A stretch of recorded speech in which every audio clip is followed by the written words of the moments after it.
दोस्तों, किरण देवी टीचिंग 2.6 में आप सभी का स्वागत है एवं वेलकम है। तो इस चैनल पर संपूर्ण 2011 से 2024 तक के संपूर्ण प्रीवियस ईयर के पेपर लगवाए जा रहे हैं, वो भी सोशल साइंस के, यानी जिसका सीटेट पेपर 2 है उसका मेन सब्जेक्ट सोशल साइंस है तो उसके भी लगवाए जा रहे हैं। पेडागोजी के भी क्वेश्चन कराए जा रहे हैं प्रीवियस ईयर के, और हिंदी के, तो तीनों के कराए जा रहे हैं। तो आप सभी जाकर प्ले लिस्ट देख लीजिएगा, नंबर वाइज क्लासेस डली हुई हैं और ज्वाइन कर लीजिएगा। चलो आज क्लास करते हैं स्टार्ट। भाग 1 यानी बाल विकास एवं शिक्षण विज्ञान, यानी हमारी आज पेडागोजी होगी और हमारे ये इसके 30 क्वेश्चन आते हैं तो वो कराए जाएंगे। चलो स्टार्ट करते हैं आज की क्लास। सृजनवाद में बच्चे सीखने की प्रक्रिया में सक्रिय रूप से प्रतिभाग करते हैं एवं शिक्षा शिक्षक केंद्रित होती है एवं शिक्षा बाल केंद्रित होती है एवं शिक्षा व्यवहारवादी होती है। तो इसमें ये बताना है कि सृजनवाद में क्या होता है, किस प्रकार की शिक्षा होती है, किस प्रकार से बच्चों को सिखाया जाता है, मदद की जाती है, तो वो बताया जा रहा है। तो उसमें से हमें एक क्वेश्चन का आंसर छांट के देखना है। तो जैसे बच्चे सीखने की प्रक्रिया में निष्क्रिय, तो गलत हो गया, निष्क्रिय नहीं हो सकते हैं बच्चे, क्योंकि उनको हम ही हर कुछ भी हमें बताना है तो हम ही बताते हैं, वो अपने आप से कैसे निष्क्रिय हो जाएंगे। शिक्षा शिक्षक केंद्रित होती है, नहीं, ना ही शिक्षा शिक्षक के भरोसे होती है कि शिक्षक केंद्रित हो, नहीं, और शिक्षा व्यवहारवादी नहीं। शिक्षा होती है बाल केंद्रित, क्या होती है, शिक्षा हो जाएगी बाल केंद्रित। सृजनवाद में शिक्षा बाल केंद्रित हो जाएगी, तो राइट आंसर हो जाएगा हमारा सी। फिर आगे बढ़ते हैं, और आगे बढ़ते हुए आप सभी चैनल को लाइक एवं सब्सक्राइब जरूर कर लीजिएगा और बेल आइकन को प्रेस कर दीजिएगा और सभी को शेयर। Thank you. चलो आज, और बच्चों में अच्छे चरित्र के निर्माण के लिए, बच्चों में अच्छे चरित्र के निर्माण के लिए क्या करना होगा। पाठ्य पुस्तकों में चरित्र निर्माण संबंधी पाठ देने चाहिए, होने चाहिए, या चरित्र निर्माण के लिए व्याख्यान दिए जाने चाहिए, या कक्ष गतिविधि इस प्रकार से हो कि बच्चे को चरित्र निर्माण में सहायता मिल सके, और महापुरुषों की जीवनी बच्चों को पढ़ाई जानी चाहिए। तो देखो राइट आंसर हो जाएगा हमारा क्या, ना ही पाठ्य पुस्तकों में चरित्र लिखो, ना ही चरित्र निर्माण के लिए व्याख्यान दिया जाना चाहिए, ना ही महापुरुषों की जीवनी को पढ़ाने के बाद उनको अच्छे चरित्र का निर्माण कराना, नहीं। राइट आंसर है हमारा सी। क्यों, कक्ष में ऐसी गतिविधि इस प्रकार से हो कि वही गतिविधि है और इस प्रकार से हो कि बच्चों को चरित्र निर्माण की सहायता उसके द्वारा उन्हें मिल सके। कोई भी चीज़ हम घर में भी करते हैं तो वो इस प्रकार से करते हैं कि बच्चे हमारे, तो वो किस प्रकार से ग्रहण करेंगे चरित्र निर्माण, यानी चरित्र को किस प्रकार से समझेंगे, तो हम उस प्रकार से कार्य करते हैं। इसीलिए कक्ष में इस प्रकार का जो वातावरण होगा तो बच्चे अपने आप सीख जाएंगे। फिर निम्नलिखित में से कौन सी परिस्थिति में बच्चे का संवेगात्मक एवं सामाजिक विकास अच्छे से होगा। निम्नलिखित में से कौन सी परिस्थिति में बच्चे का संवेगात्मक और सामाजिक विकास अच्छे से होगा। तो जब बच्चे को महत्वपूर्ण माना जाए तथा उनकी भावनाओं का सम्मान किया जाए, या जब बच्चे को अधिक से अधिक पढ़ने को कहा जाए, या जब बच्चे की कक्षा में अच्छे अंक आए, या जब बच्चे को उसके बौद्धिक स्तर के अनुसार पढ़ाया जाए। तो देखो राइट ये होगा कि अधिक से अधिक पढ़ने को नहीं कहा जा सकता, बच्चा है आखिरकार, अधिक से अधिक कितना पढ़ेगा, बच्चा कम से कम ही अगर पढ़ाई करे तो वो काफ़ी है उसके लिए। और कक्षा में अच्छे अंक मायने नहीं होता है, उनका जो ज्ञान है वो मायने होता है कि वो कितने इम्प्रूव कर रहे हैं ना, और उसके बौद्धिक स्तर के अनुसार पढ़ाया जाए। जरूरी उसके बौद्धिक स्तर, सभी को एक समान ही शिक्षा दी जाती है। जब बच्चे को महत्वपूर्ण माना जाए बच्चे को, और उसकी भावनाओं का सम्मान भी किया जाए कि बच्चा क्या चाह रहा है, उसकी भावना क्या बोल रही है, उसका सम्मान किया जाए। तो हम इसके अनुसार राइट आंसर हो जाएगा हमारा कौन सा, फर्स्ट हो जाएगा, फर्स्ट क्वेश्चन के अनुसार। फिर है आगे, निम्न में से कौन सी परिस्थिति सृजनात्मकता को बढ़ाने में सहायक होगी। ऐसी कौन सी परिस्थिति है जो सृजनात्मकता को बढ़ाने में सहायक होगी। सीखने हेतु सीमित अवसर हो, बच्चों को उत्तर याद करने के लिए कहा जाए, किसी समस्या का समाधान बता दिया जाए, एवं जब बच्चों को स्वयं सीख करके सीखने के लिए अधिक से अधिक अवसर दिए जाएं। तो देखो राइट क्या होगा कि उसे सीमित अवसर क्यों दिए भाई, सीमित क्यों दें, जबकि हैं बहुत से अवसर, सीमित ही क्यों करें। और बच्चों को उत्तर याद करने के लिए नहीं, कोई ज़रूरी नहीं, वो वहीं आप वातावरण ऐसा बनाइए कि उसको याद वैसे भी ऑब्वियसली हो जाएगा, याद करने से नहीं होगा। किसी समस्या का समाधान बता दिया जाए, नहीं, कोई ज़रूरी नहीं कि समस्या का ये समाधान कर लो, जैसे बोलते नहीं है हमारा पेपर निकल जाएगा तुम बस इतना सा कर लीजिए हो जाएगा, वो होता भी नहीं है, और हमें पढ़ना ही पूरा पड़ता है तभी होता है। तो इससे कुछ नहीं होगा समाधान से। और जब बच्चों को स्वयं करके सीखने के लिए अधिक से अधिक अवसर दिए जाए, तो देखो इसमें राइट आंसर, ये कई बार पूछा जाता है, कैसे भी मोड़ जोड़ के पूछ लेते हैं कि बच्चे स्वयं से करके सीखें तो बहुत बेहतर होता है बच्चों के लिए। क्योंकि अगर हमारी इच्छा है कि हमें नौकरी पाना ही है, कोई नहीं रोक सकता है, तो हम स्वयं से कर रहे हैं, इसलिए हम निकाल सकते हैं एग्ज़ाम। अगर कोई और प्रेरणा देगा तो हमें थोड़ा बीच बीच में डाउट भी हो जाएगा, इसलिए हमारा राइट आंसर हो जाएगा फोर्थ। फिर है गतिविधि आधारित शिक्षण पर बल देता है। गतिविधि आधारित शिक्षण किस पर बल देता है? तो सभी विद्यार्थियों की सक्रिय भागीदारी, निश्चित अवधि में गतिविधि पूरा करने, खेलने, अनुशासित कक्षा। तो राइट आंसर हो जाएगा गतिविधि आधारित शिक्षण सभी विद्यार्थियों की सक्रिय भागीदारी पर बल देता है। राइट, कोई भी गतिविधि और वो शिक्षण हो तो वो सक्रिय ही भागीदारी पर बल देगा, क्योंकि सक्रिय बच्चों को बहुत उत्साहित बनाती है और उसी उत्साह में वो कुछ भी कर लेते हैं, तो सक्रिय होना ज़रूरी है। यदि आप बच्चों को सिखाना चाहते हो तो बच्चों से सीखिए। यह इशारा करता है किसकी ओर? अध्यापक केंद्रित शिक्षा की ओर, बाल केंद्रित शिक्षा की ओर, मूल्यांकन केंद्रित शिक्षा की ओर, परीक्षा केंद्रित शिक्षा की। इसीलिए बोलते हैं कि बाल केंद्रित शिक्षा की ओर इशारा करेगा, क्योंकि देखो अध्यापक केंद्रित नहीं है, कई बार बता चुके, वो है ही नहीं है पूरे पाठ्यक्रम में। मूल्यांकन केंद्रित भी नहीं है, ना परीक्षा केंद्रित। राइट आंसर हमारा, कहीं भी ये क्वेश्चन टपक जाए कहीं भी कि किसके लिए केंद्रित आ जाएगा, बाल केंद्रित शिक्षा किसके लिए, शिक्षा से जुड़े, तो इसमें हुई है कई प्रकार की कि इससे केंद्रित उससे, तो नहीं, उसमें सिर्फ बाल केंद्रित शिक्षा की ओर ही इशारा, या कोई भी आए तो वो कह देना, यानी बाल केंद्रित ही हो सकता है ना, क्योंकि बच्चों से सीखते का मतलब बाल केंद्रित हो जाएगा। फिर है उच्च प्राथमिक स्तर पर। उच्च प्राथमिक स्तर पर शैक्षिक एवं करियर निर्देशन की आवश्यकता है, एवं शैक्षिक करियर एवं व्यक्तित्व निर्देशन की आवश्यकता है। केवल करियर निर्देशन की आवश्यकता है, केवल शैक्षिक निर्देशन की आवश्यकता है। तो उच्च प्राथमिक स्तर पर केवल शैक्षिक करियर एवं व्यक्तित्व निर्देशन की आवश्यकता है। तो राइट आंसर हमारा बी हो जाएगा। फिर क्या है? बच्चों में नैतिक मूल्यों को विकसित करने का सर्वाधिक उचित तरीका है। बच्चों में मूल्यों को विकसित करने का सर्वाधिक एवं उचित तरीका है प्रातःकालीन सभा में बच्चों को नैतिक उपदेश देना, विद्यार्थियों के सामने एक परिस्थिति रखना और उस पर निर्णय लेने के लिए कहना, एवं शिक्षकों एवं बड़ों द्वारा नैतिक मूल्यों को प्रदर्शन करना, एवं विद्यार्थियों को नैतिकता और अनैतिकता के बीच अंतर समझाना। तो राइट आंसर हो जाएगा हमारा क्वेश्चन के अनुसार नैतिक मूल्यों को विकसित करने के लिए सर्वाधिक उचित तरीका माना जाएगा हमारा सी, कि शिक्षकों एवं बड़ों द्वारा नैतिक मूल्यों को प्रदर्शित करना, है ना। तो सी राइट आंसर है। कक्षा में 5 शारीरिक विकलांग बच्चे हैं। कक्षा में 5 शारीरिक विकलांग बच्चे हैं। खेल के कलांश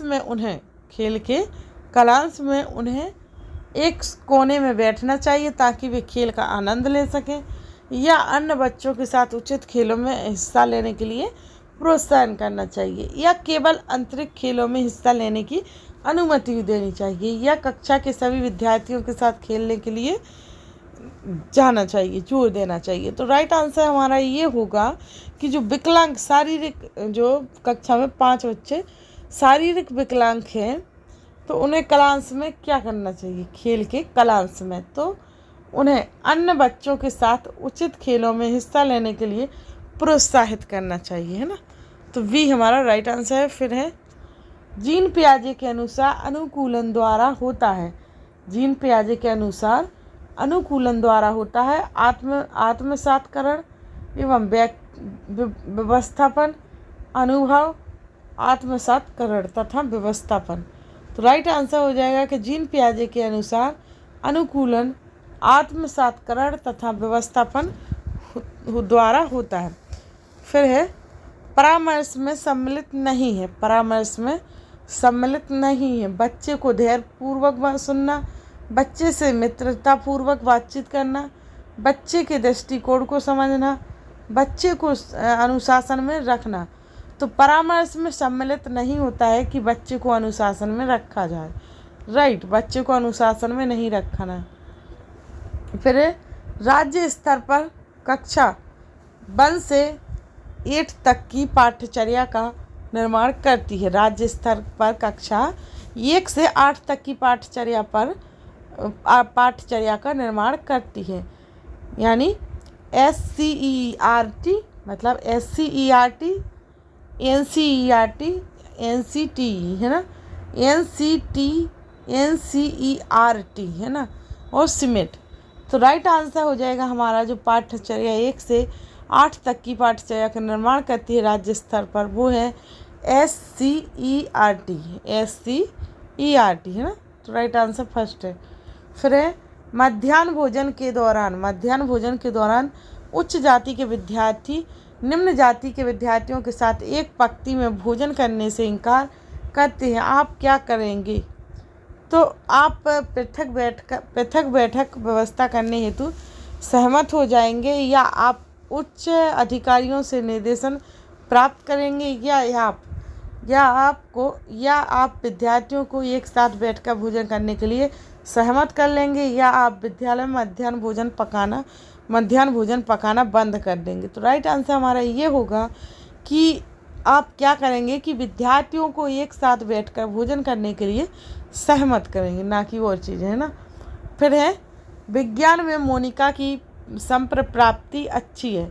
विज्ञान में मोनिका की संप्राप्ति अच्छी है किंतु गणित में खराब है। इसका प्रमुख संभाव्य कारण हो सकता है कि बालिकाएं प्रायः गणित में कमज़ोर होती हैं, या मोनिका के माता पिता अशिक्षित हैं, या गणित शिक्षण प्रभावी नहीं है, या गणित कठिन विषय है। तो इसका प्रमुख संभाव्य कारण हो सकता है कि गणित शिक्षक प्रभावी नहीं है। गणित शिक्षक क्या प्रभावी नहीं है। फिर आगे देखते हैं। एक शिक्षक की नियुक्ति सुदूर गांव में की जाती है। एक शिक्षक की नियुक्ति सुदूर गांव में की जाती है जहां पर ग्रामवासी अशिक्षित हैं तथा विद्यालय भवन एवं पेयजल का भी अभाव है। गांव में कार्य करने में सबसे बड़ी बाधा है। तो विद्यालय भवन का अभाव, अशिक्षित माता पिता एवं समस्या समाधान हेतु प्रेरणा का अभाव, पेयजल सुविधा का अभाव। तो राइट आंसर हो जाएगा गांव में कार्य करने में सबसे बड़ी बाधा है समस्या समाधान हेतु प्रेरणा का अभाव। क्या? समस्या समाधान हेतु प्रेरणा का अभाव। कोहलबर्ग के अनुसार सही और गलत प्रश्न के बारे में निर्णय लेने में शामिल चिंतन प्रक्रिया को कहा जाता है नैतिक दुविधा, सहयोग की नैतिकता एवं नैतिक तर्कड़ा एवं नैतिक यथार्थवाद। तो कोहलबर्ग के अनुसार सही और गलत प्रश्न के बारे में निर्णय लेने में शामिल चिंतन प्रक्रिया को कहा जाता है नैतिक तर्कड़ा। क्या कहा जाएगा? नैतिक तर्कड़ा, है ना। फिर सतत एवं व्यापक मूल्यांकन के अंतर्गत वाक्यांश व्यापक मूल्यांकन इंगित करता है समस्त पाठ्यक्रम का मूल्यांकन, सभी विषयों का मूल्यांकन, संज्ञानात्मक क्षेत्र एवं भावनात्मक क्षेत्र एवं मनोगत्यात्मक क्षेत्र का मूल्यांकन और संज्ञानात्मक क्षेत्र का मूल्यांकन। तो राइट आंसर हो जाएगा यह इंगित करता है कि संज्ञानात्मक क्षेत्र, भावनात्मक क्षेत्र एवं मनोगत्यात्मक क्षेत्र का मूल्यांकन, है ना। तो सी राइट आंसर हो जाएगा। फिर है विद्यार्थी द्वारा गणित की कक्षा में सीखी गई अवधारणा का उपयोग भूगोल की कक्षा में किया जाता है। यह उदाहरण है सकारात्मक अंतरण का एवं नकारात्मक अंतरण का एवं शून्य अंतरण का, इनमें से कोई नहीं। तो यह उदाहरण होगा किसका? सकारात्मक अंतरण का। किसका हो जाएगा यह उदाहरण? सकारात्मक अंतरण का। फिर है आगे, किशोरों के संदर्भ में निम्नलिखित में से कौन सा कथन सर्वाधिक उचित है? चिंतन का मूर्त क्रिया में प्रदर्शित होना, बुद्धि लब्धांक में अकस्मात बुद्धि, संवेगात्मक प्रोत्थान की घटना बढ़ जाती है, पढ़ाई में पिता लापरवाह रवैया। तो सर्वाधिक उचित होगा क्या कि संवेगात्मक प्रोत्थान की घटना बढ़ जाती है। तो सी हमारा राइट आंसर है। फिर है, व्यक्तित्व विकास में एक महत्वपूर्ण भूमिका का निर्वाह करता है। व्यक्तित्व विकास में एक महत्वपूर्ण भूमिका का निर्वाह करता है आनुवांशिकता और वातावरण का निर्माण, आनुवांशिकता और वातावरण का मिश्रण, परीक्षाओं की संख्या, आनुवांशिकता और वातावरण। तो राइट आंसर हो जाएगा इसके अनुसार कि आनुवांशिकता और वातावरण का मिश्रण। तो फर्स्ट राइट आंसर है। फिर है, शिक्षक की सबसे मुख्य जिम्मेदारी कठोर अनुशासन बनाए रखना, विद्यार्थियों की विभिन्न अधिगम शैलियों के अनुसार सीखने के मौके उपलब्ध कराना, पाठ्य योजना तैयार करना और उसके अनुसार पढ़ना, यथासंभव क्रियाकलापों का आयोजन करना। तो राइट आंसर हो जाएगा क्वेश्चन के अनुसार बी कि विद्यार्थियों की विभिन्न अधिगम शैलियों के अनुसार सीखने के मौके उपलब्ध कराना। फिर है हमारा, विचार न केवल भाषा को निर्धारित करते हैं बल्कि उसे आगे भी बढ़ाते हैं। यह विचार किसके द्वारा रखा गया? तो यह विचार जीन पियाजे के द्वारा। फिर है, कक्षा में प्रभावी अनुशासन बनाए रखने के लिए शिक्षक को चाहिए कि वह विद्यार्थी जो करना चाहते हैं करने दें, विद्यार्थी से कड़ाई से व्यवहार करें, विद्यार्थियों को कुछ समस्या हल करने के लिए दें। 20 तो राइट आंसर हो जाएगा हमारा कि विद्यार्थियों को समस्या हल करने के लिए दें। फिर है, सामान्य विद्यार्थियों के साथ यदि आपको एक नेत्र बाधित विद्यार्थी को पढ़ाने का अवसर प्राप्त हो तब आप उससे कक्षा में किस प्रकार का व्यवहार करना चाहोगे? तो उस पर अतिरिक्त ध्यान नहीं देंगे क्योंकि यही गलत हो गया, क्योंकि हम विद्यार्थी पर ये व्यवहार नहीं कर सकते हैं। फिर है, कक्षा में उसके साथ सहानुभूतिपूर्ण व्यवहार करेंगे नहीं। आप सोचेंगे कि अंधापन उसकी नीति ही थी और कुछ नहीं कर सकते, या आगे वाली पंक्ति में उसके बैठने की व्यवस्था करेगी और उसकी सुविधा के अनुसार गति से उसको पढ़ाएंगे।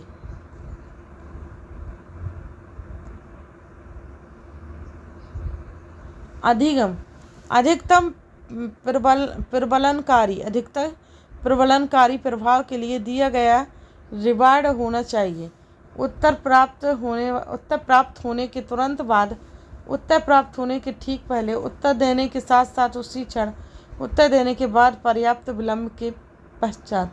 राइट आंसर होगा कि उत्तर प्राप्त होने के तुरंत बाद।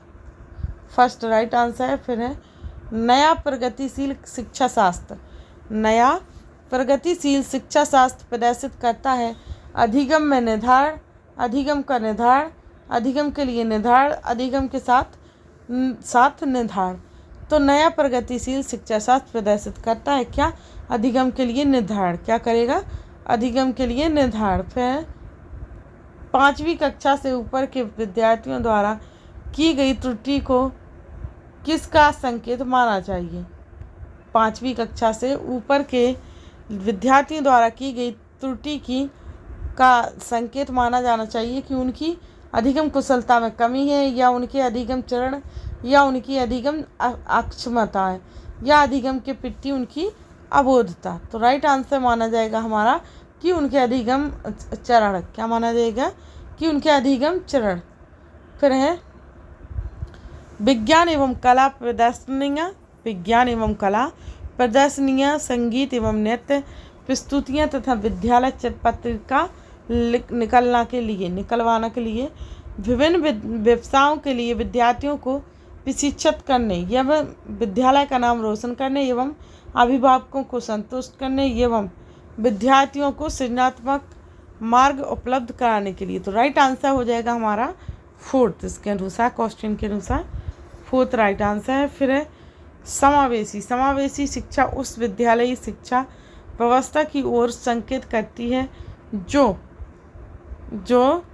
केवल बालिका शिक्षा को बढ़ावा देने की आवश्यकता पर बल देती है, या जो सभी निरोग बच्चों को शामिल करती है, या जो उनकी शारीरिक, बौद्धिक, सामाजिक, भाषिक या अन्य विभिन्न योग्यताओं स्थितियों को ध्यान में रखे और बगैर सभी बच्चों को शामिल करती है। तो राइट आंसर हो जाएगा हमारा क्या, आगे बढ़ने की ज़रूरत नहीं है, हमारा राइट आंसर 3 है। ये जो उनकी शारीरिक, बौद्धिक एवं सामाजिक, भाषिक तथा अन्य विभिन्न योग्यताओं को ध्यान में रखें और बगैर सभी बच्चों को शामिल करती है, राइट आंसर है ना। तो हमारे 30 क्वेश्चन यहीं पर होते हैं समाप्त। अगली क्लास अगले टाइम पे आ जाएगी, ज्वाइन जरूर कीजिएगा, सभी को सेंड कीजिएगा और प्ले लिस्ट में जाकर चेकआउट क्लासेस कर लीजिएगा। और 6 to 8 की NCERT भी कराई जा रही, तो वो भी देख लीजिएगा। 6 to 8 की NCERT संपूर्ण एवं सभी प्रीवियस ईयर के पेपर। तो चलो आज क्लास यहीं समाप्त करते हैं। Thanks to watching 4 video.